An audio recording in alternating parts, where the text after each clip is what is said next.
우리 한번 따라해 볼까요? 말씀은 변화의 마중물입니다. 시작. 말씀은 변화의 마중물입니다. 이 제목을 가지고 함께 은혜의 말씀 나누도록 하겠습니다. 평생 농부로 살던 아버지가 세 아들을 불러서 이렇게 이야기했다고 합니다.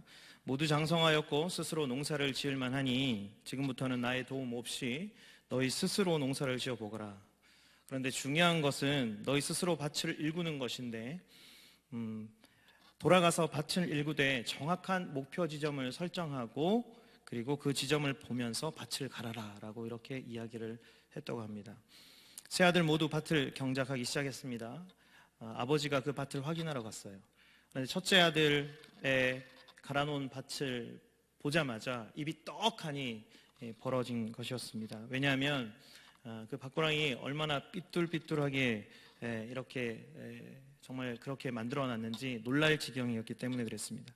그래서 아들에게 물었죠. 아버지가 너는 어떤 목표 지점을 보고 그렇게 밭을 갈았니? 그렇게 하니까 아들이 이야기하기를 하늘에 떠다니는 구름을 보고 밭을 갈았습니다. 그렇게 이야기를 하는 거예요. 아버지가 이제 둘째 아들의 밭을 갔습니다. 역시나 삐뚤삐뚤해서 물어봤습니다. 그랬더니 뭐라고 너는 어떤 목표 지점을 보고 그렇게 밭을 갈았니? 물었더니 아들이 말하기를 아버지 말뚝에 메어놓은 그 소를 보면서 갈았습니다. 이렇게 대답한 거였어요. 마지막 이 셋째 아들 이 갈아놓은 밭을 보러 갔더니 밭이 그래도 괜찮게 갈려 있었던 겁니다. 막내 아들에게 물었습니다. 너는 어떤 목표 지점, 무슨 목표 지점을 보고 그 밭을 갈았니? 라고 이렇게 물었더니 아들이 그렇게 얘기했습니다. 잘 서 있는 나무를 보며 밭을 갈았습니다. 라고 이렇게 대답했다고 합니다. 여러분, 하나님께서 우리에게 2019년이라는 한 해를 주셨습니다. 그런데 여러분, 벌써 이틀이 지났는데요. 여러분의 삶 가운데 작년과 달라 보이는 것들이 있습니까? 겉으로 보면 달라진 것이 전혀 없습니다. 그렇죠? 중요한 것은 뭐냐면 여러분, 우리가 무엇을 보느냐, 그리고 우리가 무엇에 집중하며 인생을 사느냐에 따라서 저와 여러분의 삶은 달라질 수 있다는 것입니다. 오늘 성경 읽은 이 본문이 우리가 무엇을 보며 무엇에 집중하며 살아야 할지를 잘 나타내 보여주고 있는 말씀입니다. 우선 이 본문의 배경을 좀 살펴보면 좋은데요. 바울이 2차 전도 여행 때 미진했던 그 지역에 다시 복음 전파를 위해서 3차 전도 여행을 하기 시작했습니다. 그런데 여러분, 3차 전도 여행의 베이스 캠프가 어딘지 아십니까? 그곳이 에베소였습니다. 에베소. 이 에베소에서 여러분 아시다시피 사도 바울이 약 3년 동안 복음을 전하고 사역을 하게 되는데요. 많은 변화가 있었습니다. 많은 변화가 있었습니다. 여러분, 한 사람의 변화만이 아니었습니다. 한 가정의 변화도 아니었고요. 지축을 흔들 만큼 그 지역에 큰 변화가 있었던 것입니다. 여러분, 그 지역의 큰 변화의 중심에 믿음의 사람 바울이 있었습니다.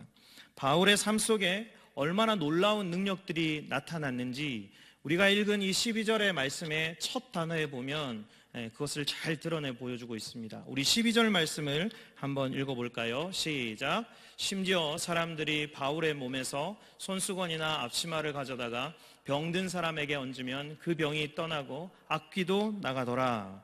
여러분, 심지어 사람들이 바울이 몸에 지니고 있는 손수건, 그리고 그가 가지고 땀을 닦던 손수건, 그리고 둘렀던 앞치마, 그것을 가져다가 병든 자의 몸에 얹기만 하면 여러분 병이 물러가고 악한 귀신도 쫓겨났다는 거예요. 여러분 믿으십니까? 여러분, 이거 전설이 아닙니다. 진리의 말씀이거든요. 예를 들면 이거예요. 제가 지금 여러분 눈이 안 좋아서 안경을 끼고 있지 않습니까? 이 안경을 눈이 나쁜 사람한테, 정말 봉사한테 눈이 앞이 보이지 않는 사람에게 이 안경을 씌우면 그냥 나와버리는 거예요. 눈이 뜨여지는 겁니다. 그리고 여러분, 제가 입고 있는 이 옷을 벗어다가 정말 몸이 아픈 분들에게 입혀주면 그 사람이 낫는 거예요. 여러분, 제가 차고 있는 이 시계 있잖아요. 이 시계를 풀러다가 다른 사람에게 채우면 악귀가 떠나가는 거예요. 여러분, 마치 그런 겁니다. 엄청난 능력이죠. 엄청난 능력. 놀라운 능력이 나타난 거였어요. 이 밖에 많은 능력들이 사도 바울의 삶 속에서 나타났어요. 그러자 여러분, 많은 사람들이 여기에 지목하지 않겠습니까? 놀라운 능력을 드러내고 나타내는데 그 사람이 만진 것도 아니고 그 사람이 입었던 물건들, 여러분 같이 입는 것 그리고 쓰는 것 더럽지 않습니까? 그런데 그것을 쓰기만 하고 입기만 하고 어떤 정말 이게 되기만 하면 악귀가 떠나고 병이 낫는데, 여러분 이것을 본 많은 사람들 중에서 유대인들도 이 광경을 보았어요. 근데 이 유대인들의 정체가 오늘 본문에서 어떤 정체를 말하고 있냐면, 이 유대인들의 정체가 뭐냐면 마술사들이었습니다. 마술사들. 여러분 생각이 되시나요?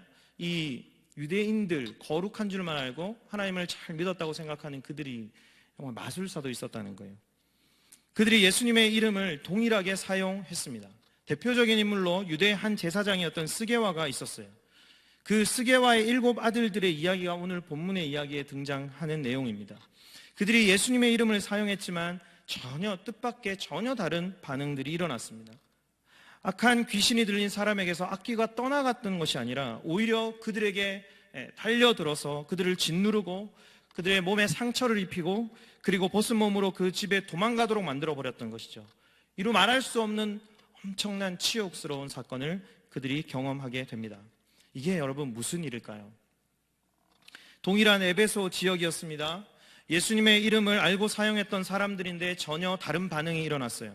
어떤 사람에게는 놀라운 능력이 일어났고 어떤 사람에게는 그렇지 않았습니다.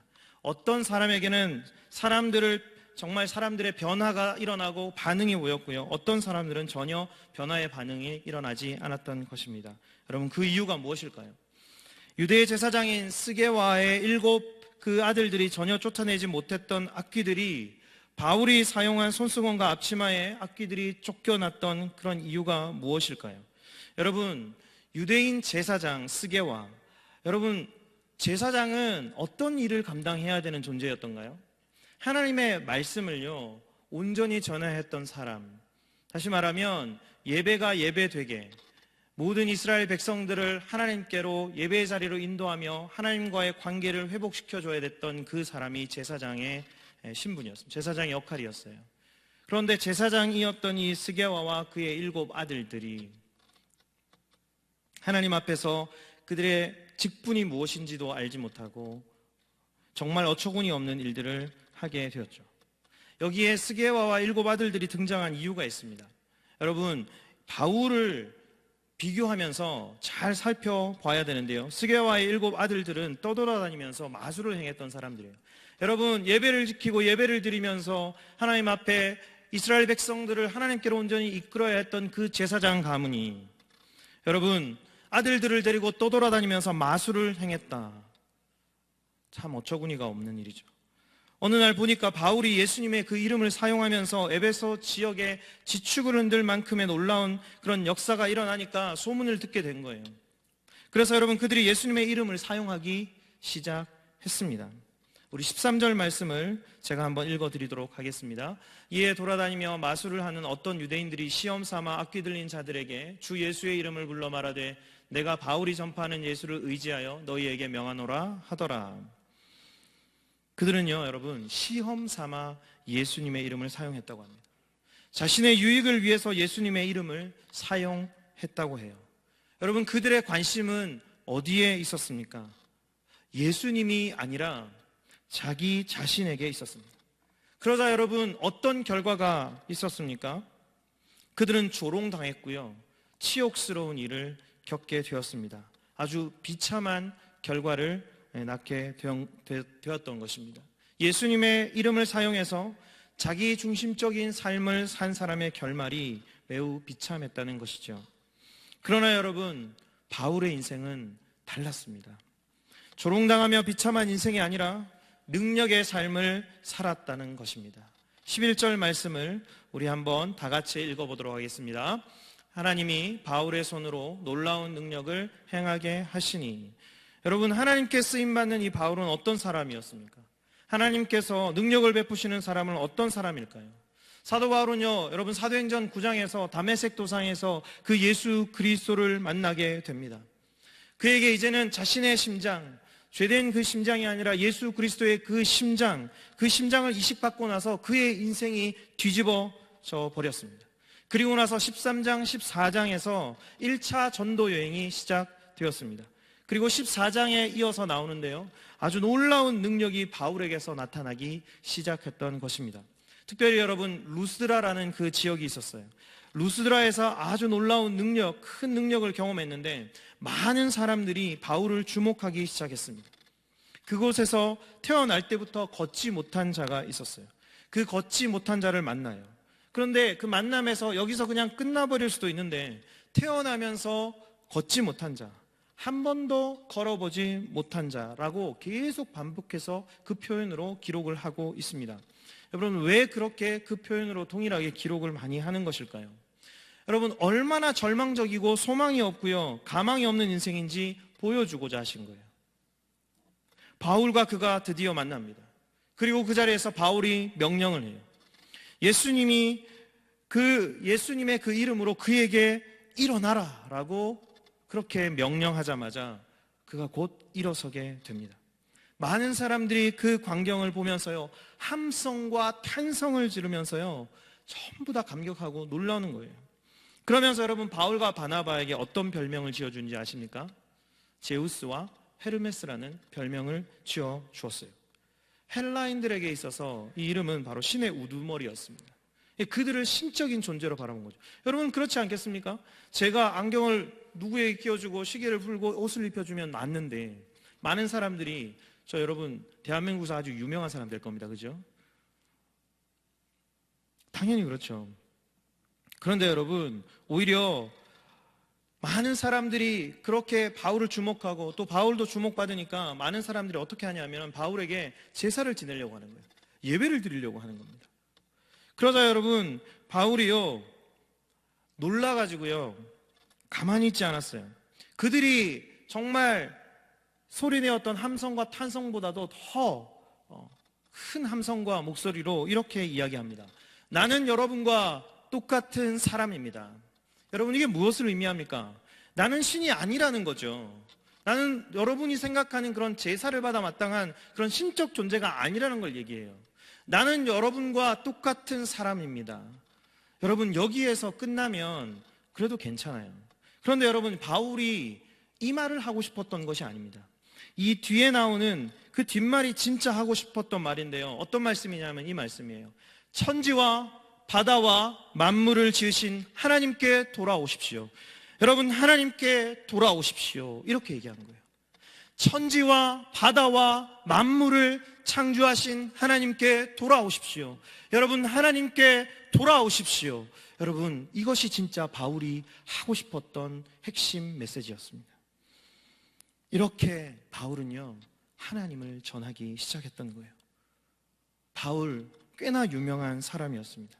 유대 마술사들이 내가 바울이 전파하는 예수를 의지하여 그렇게 악귀를 쫓아내려고 했던 아주 정말 유명했던 그런 사람, 인기 절정의 사람이었고 많은 사람들이요, 여러분, 주목했던 사람들. 그러나 바울은 그에게 집중하지 않고 그 모든 집중을 누구에게요? 하나님께 돌렸습니다.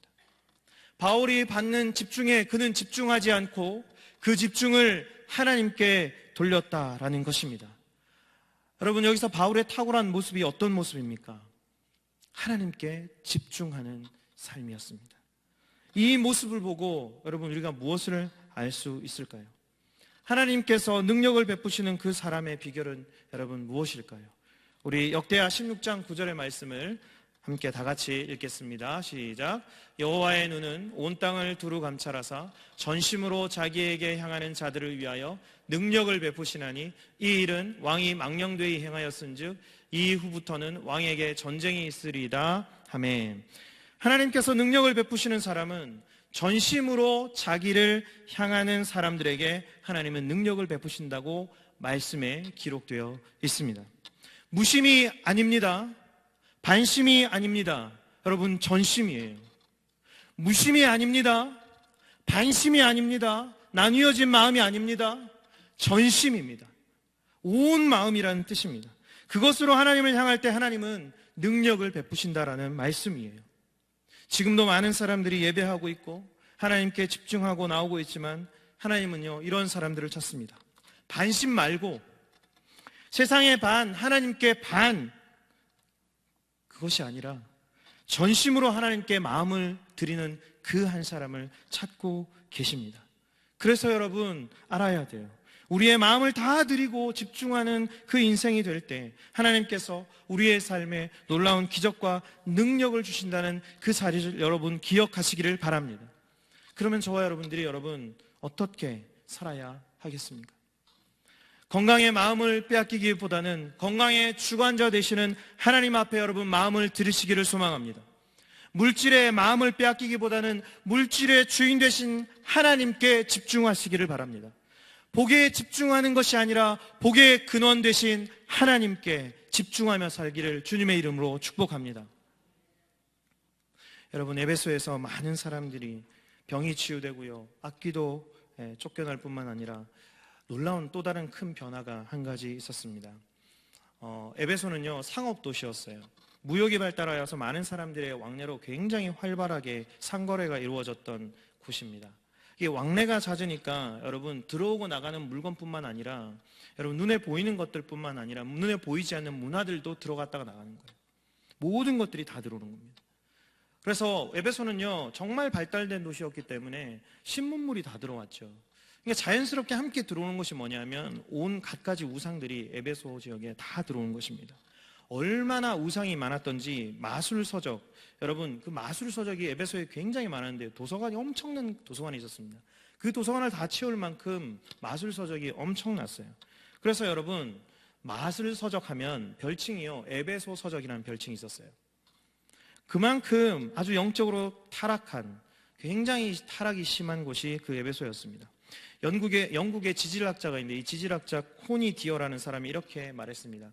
그 신전의 규모는 어마어마하게 컸다. 그 신전은 130m 길이와 60m 폭에 기둥의 높이는 20m였다. 기둥은 127개이며 각각 왕들의 선물이었다. 아마 세계에서 우상의 열심과 미신이 이보다 더 집중된 종교적인 건물은 없었을 것이다. 그 당시 에베소에 있었던 아데미 신전을 두고 한 말이었습니다. 얼마나 우상숭배가 열심히 특심이었는지 알 수 있었죠. 또한 여러분 19절 말씀을 보면 제가 읽어드리겠습니다. 19절 말씀.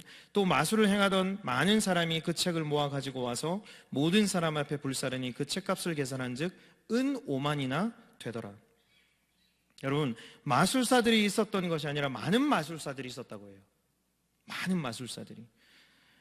에베소는 그래서 영적 기갈이 굉장히 심각했던 곳인데, 그런데 그곳에 어떤 일이 벌어졌냐면요 사람들이 집에 있는 마술 서적들을 다 가지고 나오는 겁니다. 다 가지고 나와서 그걸 다 태우기 시작하는 거예요.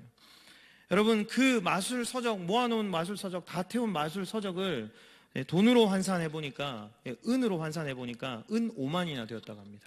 여러분 당시에 은 한 개는요 한 드라크마와 같거든요.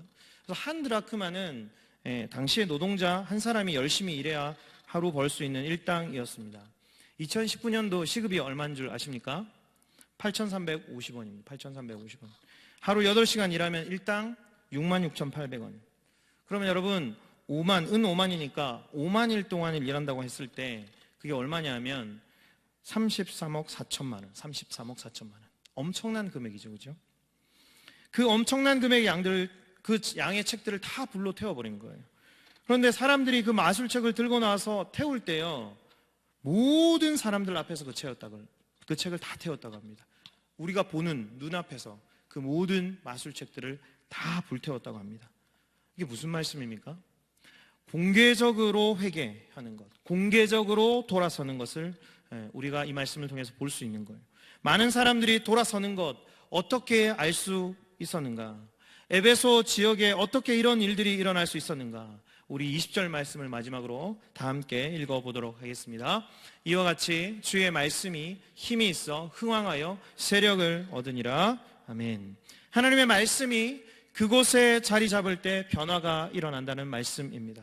여러분 그들이 그렇게 급격하게 많은 사람들이 그들의 마술서적을 태우면서 눈앞에 보면서 많은 사람들이 돌아왔던 그 근거는 바로 말씀의 역사라는 것이죠. 바울이 들어간 그곳에서 말씀이 들어갔고 그 말씀으로 말미암아 하나님께서 놀라운 변화의 역사를 주셨다는 것입니다. 바울은 전도여행을 하면서요 일관된 행동을 보였습니다. 그 행동이 무엇입니까? 쫓겨나도 예수 그리스도를 전했어요. 그 말씀을 따라서. 여러분 자존심 상해도 예수 그리스도를 전했습니다. 무시를 당해도 예수 그리스도 그 말씀 앞에서 순종하며 살았어요. 그가 있는 곳마다 가는 곳곳마다 예수 그리스도를 전하고 그리고 말씀을 전하기 시작했습니다. 100가지 문제 가운데서도 그의 대답은 한 가지였습니다. 1000가지 문제 가운데서도 그의 대답은 오직 한 가지였습니다. 10,000가지 문제 가운데서도 그의 대답은 오직 한 가지였습니다.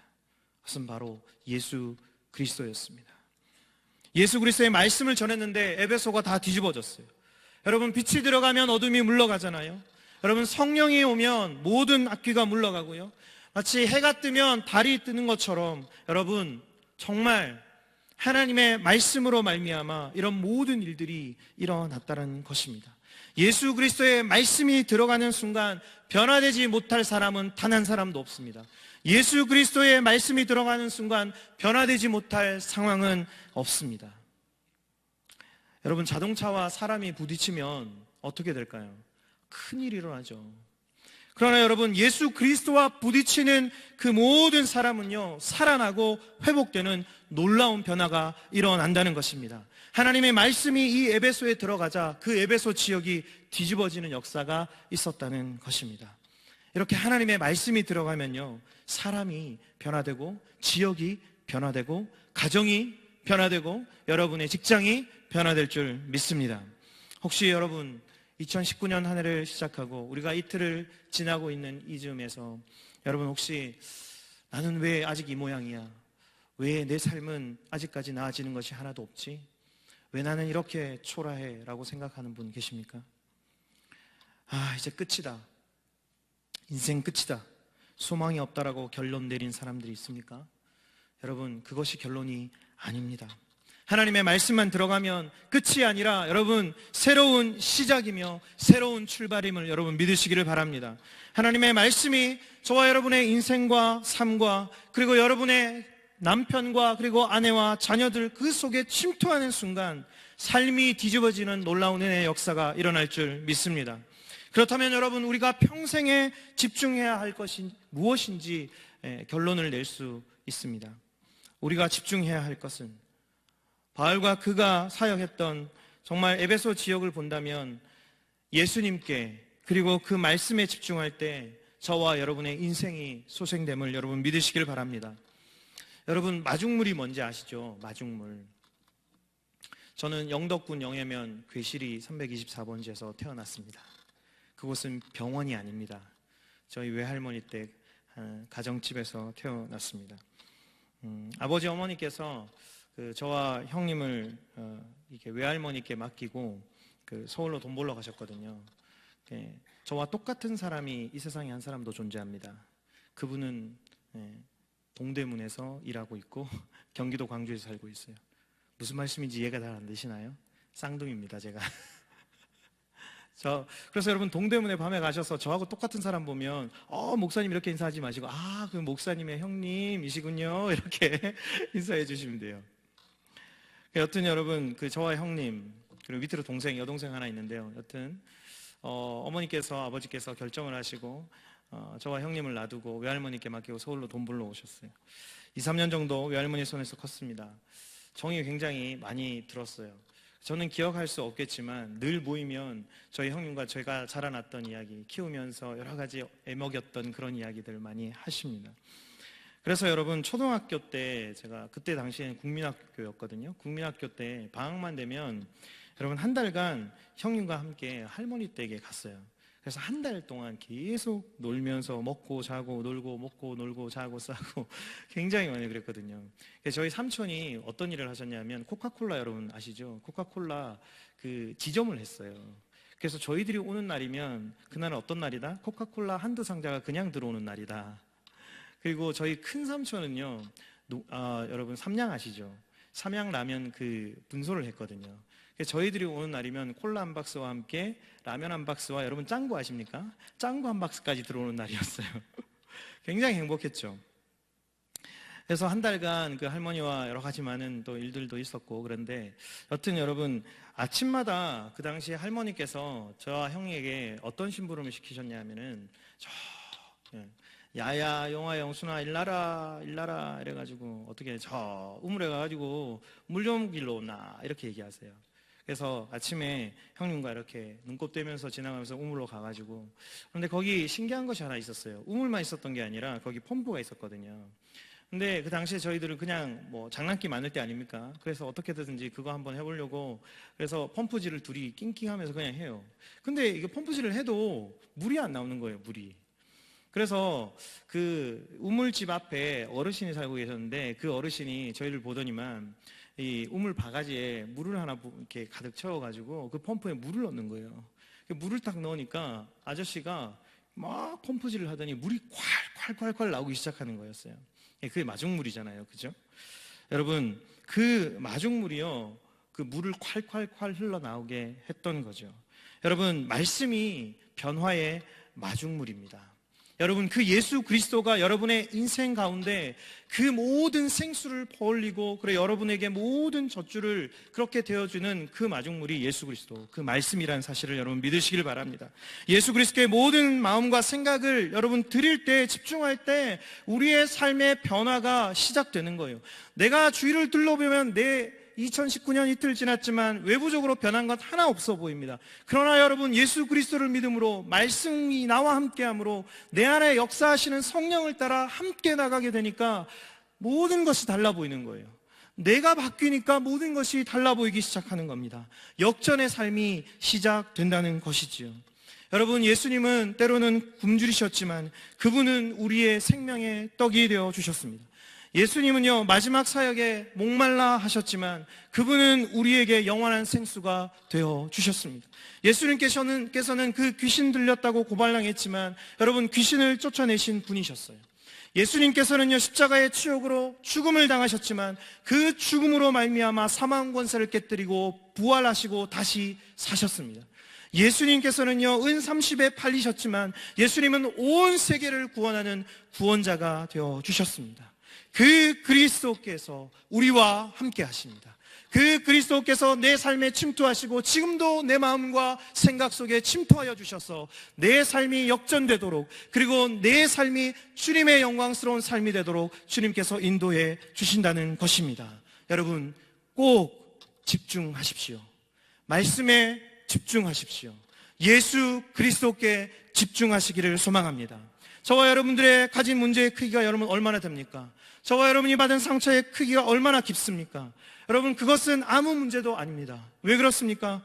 예수 그리스도께 집중하면 그때부터 회복과 반전의 역사가 일어나기 때문입니다. 여러분, 그 주님께 집중하시기를 주님의 이름으로 축복합니다. 2019년에는요, 여러분, 목표를 잡으세요. 여러분, 세상은 흔들립니다. 세상은 다 무너져요. 영원한 것 없습니다. 영원하지 않은 것, 흔들리는 걸 붙잡으면 흔들려요. 그러나 영원한 것, 그것을 붙잡으면 영원한 삶을 살게 됩니다. 여러분, 흔들리지 않는 말씀을 붙드시기를 주님의 이름으로 축복합니다. 새해가 시작되었습니다. 우리 2019년 우리 표가 뭘까요? 한번 읽어볼까요? 시작. 네, 해산하는 수고를 아끼지 않는 그 한 해가 되게 해달라고. 여러분, 해산하는 수고 뭡니까? 여러 가지 헌신과 또 여러 가지 교회 봉사들이 있지만 여러분, 한 생명을 낳는 것 해산하는 수고 아니겠어요? 그죠? 그런데 여러분, 이 해산하는 수고를 아끼지 않는 이 힘, 여러분, 이 힘이 어디로부터 오는 것일까요? 내 힘으로부터 옵니까? 아니요. 내 경험으로 오나요? 아니요. 나의 물질로 올 수 있나요? 아니요. 여러분, 나의 능력으로부터 옵니까? 아닙니다. 여러분, 그것은 외부의 힘이 필요한 거예요. 그 힘은요, 여러분, 말씀으로부터 옵니다. 그 힘은 그리스도께로부터 옵니다. 그 힘은 하나님의 은혜로 말미암아 온다는 것을 여러분 믿으시길 바랍니다. 그래서 주님 앞에 집중하고 매달려야 되는 것이에요. 여러분, 하나님 앞에 저와 여러분들이 살아가려면요, 목표가 있고 기준이 있어야 되잖아요. 말씀 버리고 산다면 거짓 그리스도인입니다.